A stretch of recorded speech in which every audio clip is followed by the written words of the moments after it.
Hello, everyone. Welcome to Keepin' It Real. My name is Mayka Rosales-Peterson, and I'm Lauren Grenier, Marketing Director at Granite Telecommunications.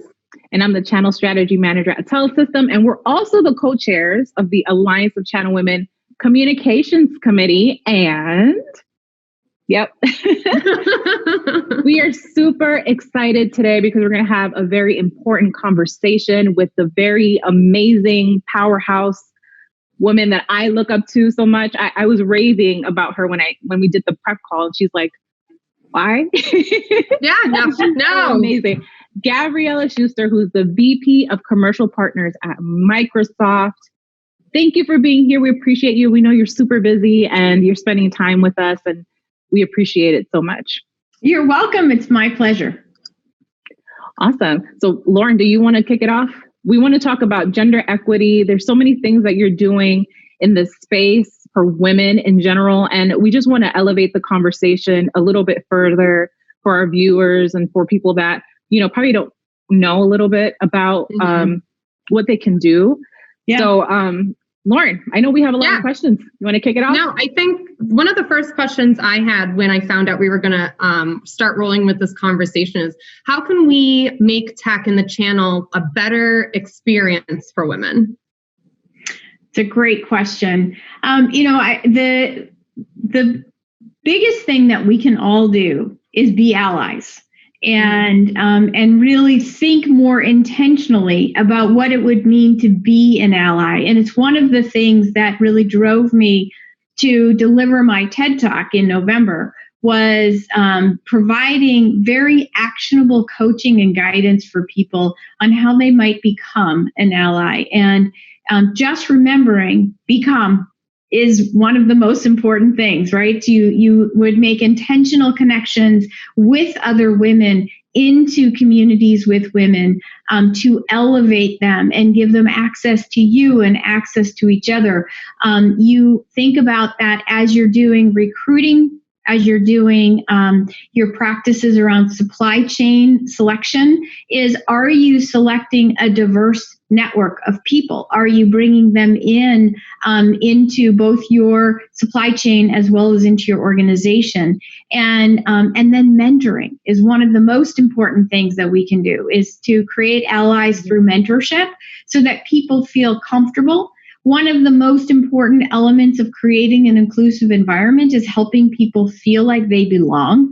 And when they know you, they feel like they belong. When you are valuing what they have to say, that's about creating an inclusive environment and empowering people.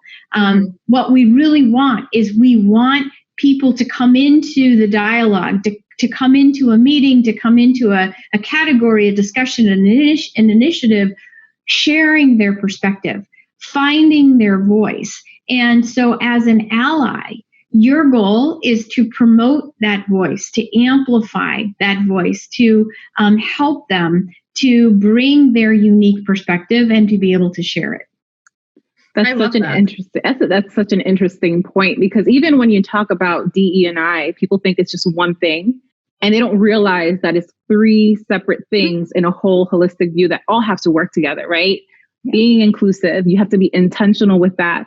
Diverse recruiting, you have to be intentional with that. And then equity, right? Women are always paid the less than men. And it's just something that that women have, I mean, especially in our industry, we have to deal with all of the time. So women are leaving the tech space even more than before, right? What can allies or people do to just make it a better experience for women, you know, to just stay here and to thrive in this industry? Because I mean, I think the tech industry is an amazing industry. You want to agree, Lauren?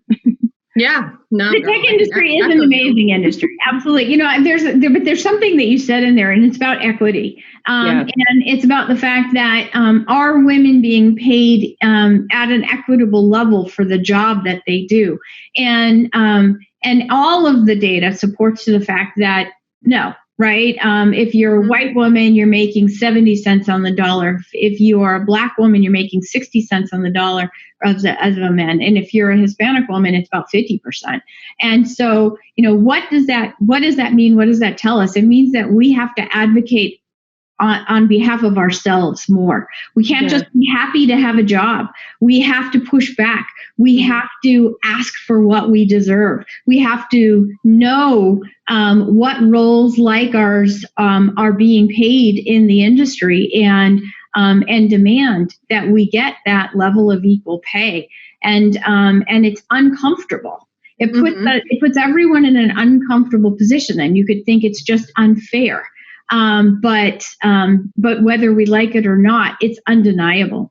And it's really up to each of us to be our own best advocates and not be victims, not play victims, but to go out and advocate for ourselves and to negotiate and to do what, to have that conversation, that difficult, uncomfortable conversation about the fact that we do deserve more. So I would encourage everybody to take that on. The more that each of us makes ourselves the exception, the more we can then disrupt the status quo and it becomes the rule. I think that actually rolls right into my next question is there are a lot of leaders who have that platform. So how do leaders at those companies make that change? What would you say to them? Or how? The leaders need to be looking at this as a real problem and think about how do they level the playing field and how do they create a reward system that rewards everybody for their contributions in an equitable way and make the hard calls to make adjustments to salaries. You have to make hard calls. That's, I think. What's that? Making that ripple effect, breaking that ceiling to do it. Yeah, I agree 100%. And I think, for me, I'm gonna speak for myself as well as a woman of color. It's sometimes scary to even ask for the raise, right? I don't think that we're taught that. And what's the strategy in that? Like, how would you tell, like, what do you even do? Do you walk into your boss's office and say, hey, I want a raise because I deserve it? Yes. I know that's what I would love. That's what I do. Well, the good thing is that there's so many resources now to understand what is equitable pay for the job that you do, right? You can go out and you can do a lot of data. So, the very first thing is to understand the data. Understand your worth, and you can do that by going and checking out data about jobs that are similar to yours and what the average pays are in your area. The other one is literally to go out and just talk to headhunters, recruiters, and other companies who, even if you're not necessarily interested in making a job change.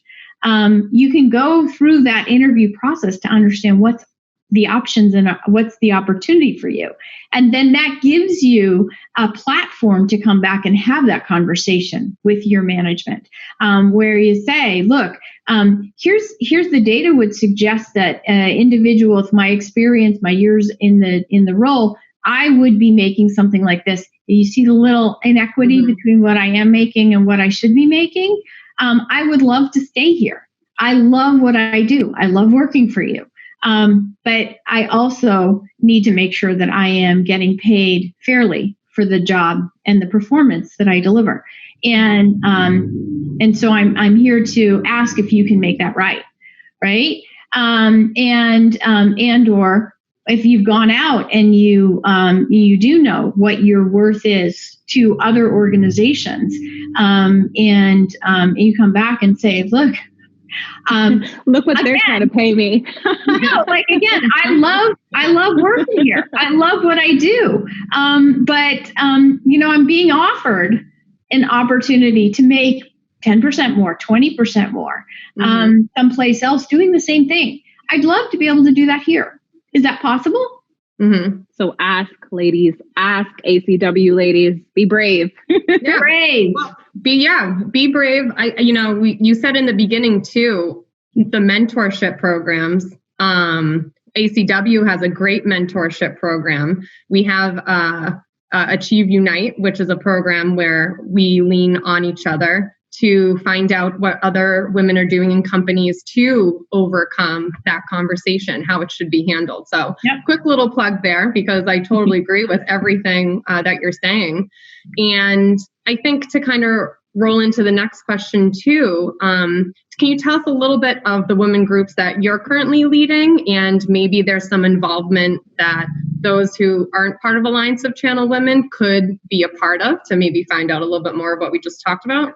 Yeah, there's nothing wrong with being a member of multiple groups, right? Right. And really, we should all do what we can to bring all of these groups together to work better. Not to interrupt you, but Mayka runs, I think, 3 different groups in our channel alone. I am so passionate about this. We have Gavriella here. You're making it happen. Exactly, right? And because we are more powerful when we are all working together, for sure. Mm-hmm. So I helped co-found the Women in Technology Network, and that was a offshoot of the International Association of Microsoft Channel Partners. And cool. We decided to break out and have it as its own organization at an Inspire, I think it was 3 or 4 years ago, where we just decided that the mission was different. Right. It was about enabling women to aspire for more, to find community with each other, and to really drive change in the industry. And we felt like that was slightly different from the IAMCP. So while most of the women maintained that membership, they also broke into this membership. And the idea was to give women the resources to be able to form chapters all around the world, where we could create that support network. So there are 53 chapters around the world, where women in India, in China, in Pakistan, have a chapter of Women in Technology, and they get together and they talk about their unique challenges and how they can support each other. Kudos. Yeah. I can only imagine the different perspectives and conversations and how they're both approached from that perspective in different parts of the world. I can't imagine if everyone was in one room to have those discussions. That'd be very interesting. Exactly. Yeah. And so at the core, what the overall organization does is provide resources. How do you form a chapter? How do you build your mission? How do you drive for membership? How do you support that membership? How do you create mentor rings, as you're talking about, right?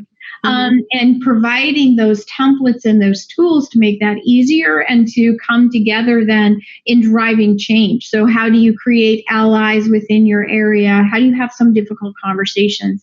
Then the other organization that I helped co-found was the Women in Cloud. And that mission is different, right? That is, we're primarily focused on female founders. And how do we help female founders of tech companies to ask for capital funding? Women who run businesses are tremendously underfunded relative to men. And a lot of it is systemic. So we're focused on how do we drive change in some of the laws, so specifically Washington state laws that prohibit women, keep them down from being able to run businesses successfully, get access to funding. How do we create capital funds? How do we drive sponsorships where we can bring women through the right kinds of essential learning so that they have the skills necessary to run a company? They may be great technologists, but they don't necessarily know how to run the company. So how do we provide them with that? Or they may be great at running a company, but not in technology. And so how do we provide them with the skills and the experience around the technology? So really, that's what the Women in Cloud is focused on, is creating access and opportunity for female founders. I have a quick question. Maybe I don't know, and this doesn't have to be anything, but what's going on in Washington State? I don't think I'm familiar with. Well, so we have been able to ratify some of the laws and remove some of the language that actually created barriers for women to get funding. There are really systemic challenges in many of our laws. I mean, you know, we see it right now in the U.S. Black community as well, right? Systemic challenges in the way that laws are written or the way that voting happens, where, you know, it's just set up to stack the deck, right? And make it super difficult to get past that. And that's where we have to, I think, come together and look at what are those systemic challenges and how do we as a coalition really drive that change? Because when you can drive it out of just stacking the deck against people, then you create the opportunity for everybody to have a level playing field from where they're coming from. Absolutely. I think that you hit the nail on the head right there, because it starts at the law level. Like we see what's happening already in Georgia, right? Where they're creating all these extra red tape where they know people of color might not have certain of the qualities or qualifications to vote, right? But they intentionally do that. So that's awesome that Washington is able to do that. And I hope that other states can actually do something as well for women. So yeah, I mean, it starts with really, it's just about people, right? It's about knowing who is your senator, who is your representative. They're a person. If they understand the challenges that you face and you can help them understand what has been driving those challenges, you can create great advocacy. I have a good friend who's the chief diversity officer in the City of New York Controller's Office. And what she has been able to do is to shine a spotlight on supplier diversity in every agency across the City of New York. The City of New York has more agencies than any other city in the world. And right?